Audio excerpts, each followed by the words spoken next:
ಕರ್ನಾಟಕ ರಾಜ್ಯಕ್ಕೆ ಮತ್ತೆ ಹಿಜಾಬಿನ ಸುದ್ದಿ ಎತ್ತಿ ಒಂದಷ್ಟು ಸಮಾಜದಲ್ಲಿ ಮತ್ತು ಶೈಕ್ಷಣಿಕ ಕ್ಷೇತ್ರದಲ್ಲಿ ಗೊಂದಲ ಉಂಟು ಮಾಡುವಂಥ ಒಂದು ವಾತಾವರಣವನ್ನು ಕರ್ನಾಟಕ ರಾಜ್ಯ ಸರ್ಕಾರದ ಶಿಕ್ಷಣ ಇಲಾಖೆ ಸಚಿವರು ಮತ್ತು ಒಟ್ಟಾರೆ ರಾಜ್ಯ ಸರ್ಕಾರ ಮಾಡಿದೆ ಅಂತ ಅನಿಸ್ಬಿಡುತ್ತೆ. ಹಿಜಾಬಿನ ವಿಚಾರದಲ್ಲಿ ರಾಜ್ಯದ ಉಚ್ಚ ನ್ಯಾಯಾಲಯ ಒಂದು ಆದೇಶವನ್ನು ಕೊಟ್ಟು ಯಾವುದೇ ಧಾರ್ಮಿಕ ಪ್ರಕ್ರಿಯೆಗಳಿಗೆ ಅವಕಾಶ ಇಲ್ಲ, ಬದಲಾಗಿ ಸಮವಸ್ತ್ರಕ್ಕೆ ಮಾತ್ರ ಅವಕಾಶ ಅನ್ನೋದನ್ನು ಹೇಳಿದೆ. ಮತ್ತು ಅದು ನ್ಯಾಯಾಲಯದ ಆದೇಶ,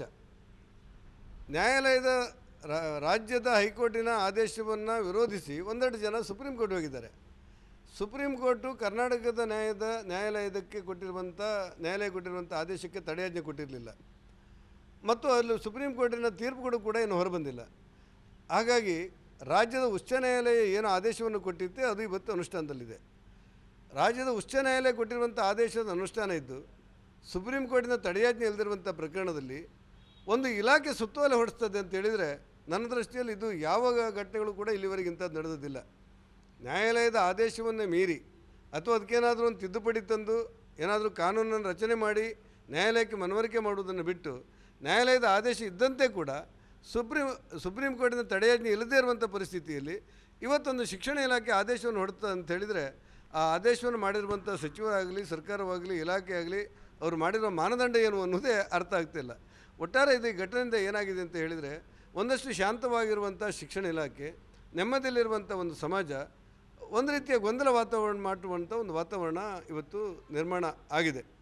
ನಾಡಿದ್ದು ಇವತ್ತು ಹಿಜಾಬಿನ ವಿಚಾರಗಳು ಬಂದಾಗ ನಾಳೆ ಕೇಸರಿ ಸಾಲಿನ ವಿಚಾರಗಳು ಬಂದರೆ ಸಮಾಜದಲ್ಲಿ ಮತ್ತು ಶಿಕ್ಷಣದಲ್ಲಿ ವಿವಾದಗಳು ಮಾಡಲಿಕ್ಕೆ ಸರ್ಕಾರವೇ ಕಾರಣಭೂತ ಆಗ್ತಿರೋದು ದುರಾದೃಷ್ಟ.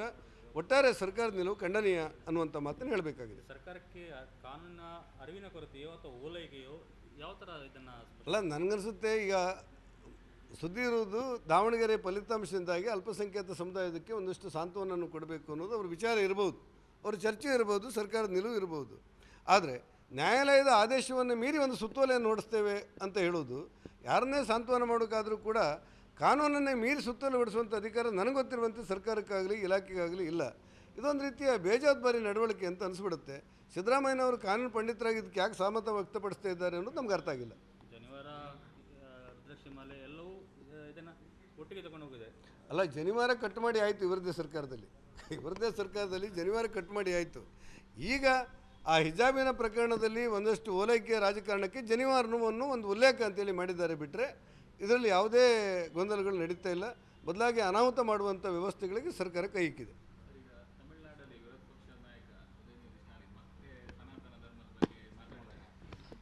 ಉದಯನಿಧಿಯನ್ನು ಕೇಳಿಕೊಂಡು ಸನಾತನ ಧರ್ಮ ಇಲ್ಲ.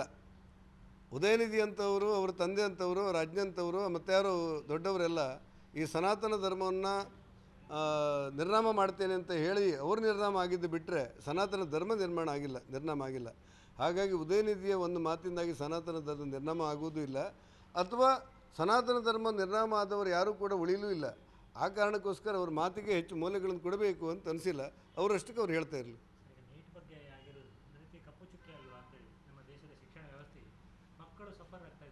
ಹೌದು, ಈಗ ನೀಟಿನ ಪ್ರಶ್ನೆ ಪತ್ರಿಕೆ ಸೋರಿದ ಹಿನ್ನೆಲೆಯಲ್ಲಿ ಒಂದಷ್ಟು ಗೊಂದಲ ಆದ ಸತ್ಯ, ಎಲ್ರಿಗೂ ನೋವಿದೆ, ಅದು ಕೇಂದ್ರಕ್ಕೂ ನೋವಿದೆ. ಇಂಥ ಪ್ರಕರಣಗಳಾದಾಗ ಅನೇಕ ಸಾರಿ ಆ ತಪ್ಪಿತಸ್ಥರ ಪರವಾಗಿ ನಿಂತಹ ಉದಾಹರಣೆಗಳು ರಾಜ್ಯದಲ್ಲಿದೆ. ಆದರೆ ನೀಟ್ ಪರೀಕ್ಷೆಯಲ್ಲಿ ಪ್ರಶ್ನೆ ಪತ್ರಿಕೆ ಸೋರಿದೆ ಅಂತ ಸುದ್ದಿ ತೆಗೆದ ತಕ್ಷಣ ಸರ್ಕಾರ ಆ ಪರೀಕ್ಷೆಯನ್ನು ರದ್ದುಪಡಿಸಿದೆ. CBI ತನಿಖೆ ಮಾಡಲಿಕ್ಕೆ ಬೇಕಾದಂಥ ಕ್ರಮ ತಗೊಂಡಿದೆ. ಕೆಲವು ಆರೋಪಿಗಳನ್ನು ಬಂಧನ ಮಾಡಿದೆ. ವಿಶೇಷ ಯಾವುದೇ ಶುಲ್ಕ ಇಲ್ಲದೆ ಮರುಪರೀಕ್ಷೆಯನ್ನು ಮಕ್ಕಳಿಗೆ ಮಾಡ್ತೇನೆ ಅಂತ ಭರವಸೆ ಕೊಟ್ಟಿದೆ ಮತ್ತು ಆ ಅನುಷ್ಠಾನ ಮಾಡ್ತಾ ಇದೆ. ಹಾಗಾಗಿ ಅಲ್ಲಿ ಲೋಪ ಆಗಿದ್ದು ಸತ್ಯ. ಲೋಪ ಆಗಿದೆ ಅನ್ನುವ ಕಾರಣಕ್ಕೆ ತಕ್ಷಣ CBI ತನಿಖೆ ಮಾಡಿ ಆರೋಪಿಗಳನ್ನೆಲ್ಲ ಬಂಧಿಸಿ ಇನ್ನು ಮುಂದೆ ಅಂಥ ಕ್ರಮ ಆಗಬಾರ್ದು ಅನ್ನುವಂಥ ಒಂದು ವ್ಯವಸ್ಥೆಗೆ ಕೇಂದ್ರ ಸರ್ಕಾರ ಕೈ ಇಕ್ಕಿ ಶುಲ್ಕರಹಿತವಾಗಿ ಮಕ್ಕಳಿಗೆ ಮತ್ತೊಂದು ಪರೀಕ್ಷೆ ಮಾಡಲಿಕ್ಕೆ ಅವಕಾಶ ಮಾಡಿಕೊಟ್ಟಾಗ ಕೇಂದ್ರ ಸರ್ಕಾರವನ್ನು ದೂರಲಿಕ್ಕೆ ಆಗೋದಿಲ್ಲ. ಇವತ್ತು ನೀವು ಲೋಕಸಭಾ ಆಯೋಗ ತಗೊಂಡ್ರೆ ಕರ್ನಾಟಕದಲ್ಲಿ ಆ ಅನಾಹುತಗಳನ್ನೆಲ್ಲ ನೋಡಿದರೆ ಅವ್ರ ಪರವಾಗಿ ಸರ್ಕಾರ ನಿಂತುಬಿಟ್ಟಿದೆ. ಆದರೆ ಸರ್ಕಾರಕ್ಕೆ ಕೇಂದ್ರ ಸರ್ಕಾರ ಗೊತ್ತಾದ ತಕ್ಷಣ ಕ್ರಮ ಕೈಗೊಳ್ಳಲಾಗಿದೆ, CBI ತನಿಖೆ ಮಾಡಲಾಗಿದೆ, ಆರೋಪಿಗಳನ್ನು ಬಂಧಿಸಲಾಗಿದೆ, ನಿಶ್ಚರ್ಥವಾದ ಶುಲ್ಕಕ್ಕೆ ಮತ್ತೆ ಮಕ್ಕಳಿಗೆ ಪರೀಕ್ಷೆಯನ್ನು ಕಟ್ಟುವಂಥ ವ್ಯವಸ್ಥೆಗಳಾಗಿದೆ. ಹಾಗಾಗಿ ಇದು ಕೇಂದ್ರ ಸರ್ಕಾರವನ್ನು ದೂರಲಿಕ್ಕೆ ಆಗೋದಿಲ್ಲ. ಅಲ್ಲಿ ತಪ್ಪಾಗಿದೆ ಅಂದರೆ ಯಾರೋ ವಂಚಕರು, ಮೋಸಗಾರರು, ಈ ಅನಾಹುತಗಳನ್ನು ಮಾಡುವವರು, ವಿಕಾರ ಮನಸ್ಸಿನವರು ಇಂಥ ಕೆಟ್ಟದನ್ನು ಮಾಡಿರ್ತಾರೆ, ಅವ್ರನ್ನ ಬಂಧನ ಮಾಡುವಂಥ ಕೆಲಸ ಮಾಡಿದೆ. ಮತ್ತೊಮ್ಮೆ ಮಕ್ಕಳಿಗೆ ಅವಕಾಶಗಳು ಮಾಡಿಕೊಟ್ಟಿದೆ.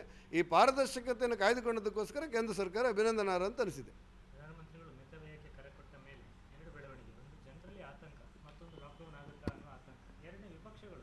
ವಿಶ್ವಗುರು ಅಂತ ಹೇಳಿಕೊಂಡು ಕೂಡ ಈ ಸಂದರ್ಭವನ್ನು ನಿಭಾಯಿಸುವುದರಲ್ಲಿ ಕೇಂದ್ರ ಸರ್ಕಾರ ಎಡವಿದೆ ಅಂತ ಹೇಳ್ತಾರೆ. ಅಲ್ಲ, ವಿದೇಶದಲ್ಲಿ ನಡೀತಾ ಇರುವಂಥ ವಿದ್ಯಮಾನಗಳನ್ನು ಗಮನದಲ್ಲಿ ಇಟ್ಟುಕೊಂಡ್ರೆ ನೆಹರೂರವರಿಂದ, ಲಾಲ್ ಬಹದ್ದೂರ್ ಶಾಸ್ತ್ರಿಯಿಂದ, ಇಂದಿರಾ ಗಾಂಧಿಯಿಂದ ಪ್ರಾರಂಭವಾಗಿ ಅನೇಕ ಪ್ರಧಾನಿಗಳು ನೀವು ಊಟವನ್ನೇ ನಿಲ್ಲಿಸಬೇಕು ಅಂತ ಹೇಳಿದವರಿದ್ದಾರೆ, ಉಪವಾಸ ಇರಬೇಕು ಅಂತ ಹೇಳಿದವರಿದ್ದಾರೆ, ಬೇರೆ ಬೇರೆ ಚಿನ್ನಗಳನ್ನು ಖರೀದಿ ಮಾಡಬಾರ್ದು ಅಂತ ಹೇಳಿದವರಿದ್ದಾರೆ. ಅವರೆಲ್ಲರನ್ನ ಗಮನಕ್ಕೆ ತೆಗೆದುಕೊಂಡಾಗ ಇವತ್ತಿನ ಪ್ರಧಾನಮಂತ್ರಿ ನರೇಂದ್ರ ಮೋದಿಯವರು 1 ವರ್ಷಗಳ ಕಾಲ ವಿನಾಕಾರಣ ಚಿನ್ನವನ್ನು ಖರೀದಿ ಮಾಡುವಂಥ ಪ್ರಮಾಣವನ್ನು ಕಡಿಮೆ ಮಾಡಿ ಅಂತ ಇಂಗಿತ. ಅದರ ಅರ್ಥ ನಾಳೆ ಮದುವೆ ಮಾಡೋರು ಚಿನ್ನ ಮಾರಬಾರ್ದ ಕೇಳಿದ್ರೆ ಮಾಡಬೇಡಿ ಅಂತ ಹೇಳಿಲ್ಲ. ಚಿನ್ನದ ಅಂಗಡಿ ಮಾಲೀಕರಿಗಾಗಲಿ, ಚಿನ್ನದ ಅಂಗಡಿಯಲ್ಲಿರುವಂಥ ಕೆಲಸಗಾರರಿಗಾಗಲಿ, ಮದುವೆಗೆ ಮುಂಜೆಗೆ ವಿಶ್ವ ಸಮಾರಂಭಕ್ಕೆ ನಾವು ಖರೀದಿ ಮಾಡಬೇಕಾದಂಥ ಅನಿವಾರ್ಯತೆ ಇರುತ್ತೆ ಅನ್ನೋರಿಗಾಗಲಿ ಈ ಆದೇಶ ಅಲ್ಲ ಇದು. ಬದಲಾಗಿ ದೇಶದ ಒಟ್ಟು ಚಿನ್ನವನ್ನು 90% ಭಾರತ ಸರ್ಕಾರ ವಿದೇಶದಿಂದ ಆಮದು ಮಾಡಿಕೊಳ್ಳುವಾಗ ನಮ್ಮ ಆರ್ಥಿಕ ವ್ಯವಸ್ಥೆ ಮೇಲೆ ಬೀಳಬಹುದಾದಂಥ ಹೊಡೆತವನ್ನು ಗಮನದಲ್ಲಿಟ್ಟುಕೊಂಡು 1 ವರ್ಷಗಳ ಕಾಲ ಚಿನ್ನವನ್ನು ಖರೀದಿ ಮಾಡಬೇಡಿ ಅಂತ ಹೇಳಿದ್ದಾರೆ. ಮತ್ತು ಎಲೆಕ್ಟ್ರಿಕ್ ವಾಹನಗಳಿಗೆ ಹೆಚ್ಚು ಅವಕಾಶಗಳನ್ನು ಕೊಡಿ ಅನ್ನುವಂಥ ಕೆಲವು ಸೂತ್ರಗಳನ್ನು ಹೇಳಿದ್ದಾರೆ.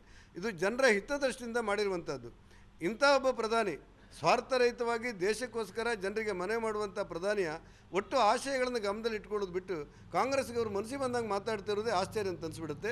ದೇಶದ ಪ್ರಶ್ನೆ ಬಂದಾಗ ನಾವೆಲ್ಲ ಒಟ್ಟಾಗಿರಬೇಕು, ಪ್ರಧಾನಿಗೆ ಬೆಂಬಲ ಕೊಡಬೇಕು ಅಂತೇಳಿ ನಾನು ಕಾಂಗ್ರೆಸ್ಸಿಗೆ ಆಗ್ರಹಪಡಿಸ್ತೇನೆ. ಪ್ರಧಾನಿಯವರು ಸ್ವತಃ ಈ ಫ್ಯೂಯಲ್ ಉಳಿಸಬೇಕು, ಇಂಧನ ಉಳಿಸಬೇಕು ಅನ್ನೋ ನಿಟ್ಟಿನಲ್ಲಿ 12 ವೆಹಿಕಲ್ ಇತ್ತು ಕಾನ್ವಾಯಲ್ಲಿ, 2ಕ್ಕೆ ಮುಗಿಸಲಾಗಿದೆ. ನಿಮ್ಮ MP ಅವರಿಗೆ ಸಂಸದರಿಗೆ ಏನಾದರೂ ನಿರ್ದೇಶನ ಏನಾದರೂ ಉಂಟಾ? ಅಲ್ಲ, ನಮ್ಮ ನಿರ್ದೇಶನ ಕೊಟ್ಟಿಲ್ಲ. ಆದರೆ ಪ್ರಧಾನಿಯವರ ಆಶಯ, ಅವರ ಮಾತುಗಳೇ ನಮಗೆ ಅರ್ಥ ಮಾಡಿಕೊಳ್ಬೇಕಾದಂಥ ಅವಶ್ಯಕತೆಗಳಿದೆ. ಪ್ರಧಾನಿಯವರು ತಮ್ಮ ಬೆಂಗಾವಲು ಪಡೆಯಲ್ಲಿ 50% ಕಡಿತ ಮಾಡೋದನ್ನು ರಾಜ್ಯದಲ್ಲಿರುವಂಥ ವಿರೋಧ ಪಕ್ಷ ನಾಯಕರು 50% ಕಡಿತ ಮಾಡಿದ್ದಾರೆ. ಬಹುತೇಕ ಇಡೀ ರಾಷ್ಟ್ರಕ್ಕೆ ಇದು ಅನ್ವಯಿಸುವುದಾದ್ದರಿಂದ ಇಡೀ ರಾಷ್ಟ್ರ ಪ್ರಧಾನಿಯವರ ಅಂದರೆ ದೇಶದ ಬೆಂಬಲಕ್ಕೆ ನಿಲ್ಲಬೇಕಾದ್ರಿಂದ ನಮ್ಮಲ್ಲೂ ಕೂಡ ಡೀಸೆಲನ್ನು ತೆಗೆದು ಏನಾದರೂ ವಿದ್ಯುತ್ ಯಂತ್ರಗಳನ್ನು ಕೊಡ್ತಾರಾ, ವಾಹನಗಳನ್ನು ಕೊಡ್ತಾರಾ ಅನ್ನೋದ್ರ ಬಗ್ಗೆ ನಾವು ಯೋಚನೆ ಮಾಡ್ತಿದ್ದೇವೆ, ಇನ್ನೂ ಮಾಡಿಲ್ಲ. ಒಟ್ಟಾರೆ ಇಡೀ ದೇಶದ ಆರ್ಥಿಕ ಸ್ಥಿತಿ ಮತ್ತು ವಿದೇಶದಲ್ಲಿರುವಂಥ ಆಡಳಿತಾತ್ಮಕವಾದ ಸ್ಥಿತಿ, ತೈಲ ಬೆಲೆಯಲ್ಲಾಗಿರುವಂಥ ಸಮಸ್ಯೆಗಳು, ಚಿನ್ನದಲ್ಲಾಗಿರುವಂಥ ಗೊಂದಲ, ಇದನ್ನು ಗಮನದಲ್ಲಿಟ್ಟುಕೊಂಡು ದೇಶ ಒಟ್ಟಾಗಿ ನಿರ್ಣಯ ತೆಗೆದುಕೊಳ್ಳಬೇಕು ಅನ್ನೋದು ಪ್ರಧಾನಿಯವರ ಒಟ್ಟು ಆಶಯ. ಪಕ್ಷಭೇದವನ್ನು ಮರೆತು ಕಾಂಗ್ರೆಸ್ಸಿಗರು ಪ್ರಧಾನಿಯವರ ಆಶಯಕ್ಕೆ ಬೆಂಬಲ ಕೊಟ್ಟು ದೇಶವನ್ನು ಉಳಿಸಬೇಕು ಅನ್ನೋದು ನನ್ನ ವಿನಂತಿ. ನ್ಯೂಸ್ ಫಸ್ಟ್ ನಿರ್ಭೀತಿಯಿಂದ ನಿಮ್ಮ ಪರವಾಗಿ.